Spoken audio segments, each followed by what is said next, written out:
Hi friends, hello, welcome to சாப்பிட்டு பார்க்கலாம் channel. இன்றைக்கி நம்ம சேனலில் பார்க்க போகிற ரெசிபி என்னென்னா கவுனி அரிசி. கவுனி அரிசி எப்படி செய்யலான்னு வாங்க வீடியோக்குள்ளே போய் பார்க்கலாம். இப்போ பாருங்கள் ஃப்ரெண்ட்ஸ், நான் கவுனி அரிசியை நல்லா சுத்தமாக வாஷ் பண்ணிவிட்டு தண்ணி ஊற்றி ஊற வச்சுருக்கேன். இது ஒரு 5 மணி நேரம் ஊறணும். ஊறினா தான் நல்லா வேகும், உங்களுக்கு குழைய வேகும் அரிசி. இது எவ்வளோ தண்ணி அப்படின்னா, உலக்கு கவுனி அரிசிக்கு 5 டம்ளர் தண்ணின்னு ஊற்றி ஊற வச்சிடணும். முதலே நல்லா வாஷ் பண்ணிவிட்டு அப்புறம் ஊற வைங்க.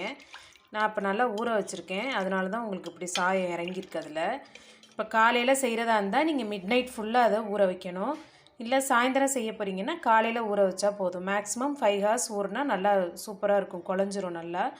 இப்போ இதை குக்கரில் 5லேருந்து 6 விசில் வர மாதிரி நல்லா வேக வச்சு எடுத்துக்கணும். இப்போ நான் இதை குக்கரில் விசில் வச்சுட்டு உங்களுக்கு காட்டுறேன்.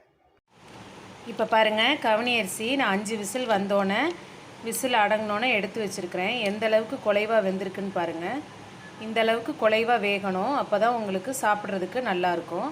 இப்போ இது கூட உங்களுக்கு தேவையான அளவு சுகர், அது கூட கொஞ்சம் துருவின தேங்காய், இது ரெண்டையும் நம்ம சேர்த்து ஒரு 2 நிமிஷம் மட்டும் அடுப்பில் வச்சு இறக்க போகிறோம். நான் சொன்ன அளவு தண்ணி வச்சிங்கன்னா உங்களுக்கு தண்ணி கரெக்டாக இருக்கும். பாருங்கள் எப்படி இருக்குதுன்னு சொல்லிட்டு.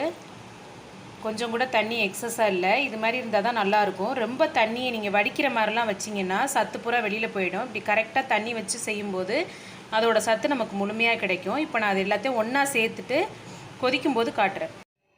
இப்போ பாருங்கள் ஃப்ரெண்ட்ஸ், தேங்காயும் சர்க்கரையும் போட்டு நான் இப்போ இதை கிண்டி இறக்கிட்டேன். இப்போ இதை நான் டிஸ்பிளேயில் காட்டுறேன் உங்களுக்கு. இப்போ பாருங்கள், நம்மளோட சூடான சுவையான கவுனி அரிசி ரெடி ஆயிடுச்சு.